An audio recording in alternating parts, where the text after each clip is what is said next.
वरोरा शहरातून आनंदवन चौकात आनंदवनकडे जाणाऱ्या मार्गावर दळणवळणासाठी सरदार पटेल वार्ड येथे रेल्वेने नवीन अंडरपासचे बांधकाम नुकतेच पूर्ण केले आहे।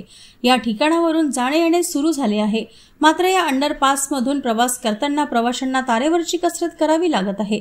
अंदाजे 40 मीटर लांबीचा रेल्वे बोगदा पार करणे शहरातील नागरिकांसाठी जीवघेणे ठरत आहे। बऱ्याच महिन्यांच्या बांधकामानंतर बुधवारी 6 ऑगस्ट पासून हा बोगदा अनधिकृतपणे उघडण्यात आला, पण त्यातून जातानाचा अनुभव भयावह आहे। खोल खड्डे, सांडपाण्याचे उघडे पाईप्स, सिमेंटचे गाळ आणि चिखलाच्या समुद्रातून प्रवाशांना वाट काढावी लागते। पुलाच्या पश्चिमेकडील झाडांच्या फांद्या इतक्या झुकल्या आहेत की त्या जाणाऱ्या येणाऱ्यांच्या डोक्यावर आदळण्याची भीती वाटते। या अंडरपासमधून सध्या फक्त पायी व दुचाकी वाहने ये जा करू शकतात।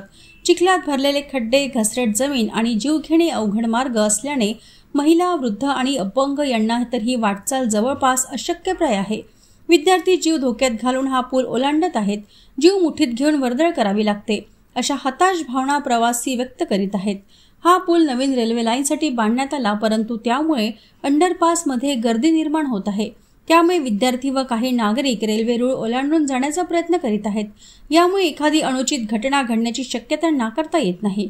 स्थानिक लोक आता प्रशासन आणि नेत्यांच्या कृतीची वाट पाहत आहेत।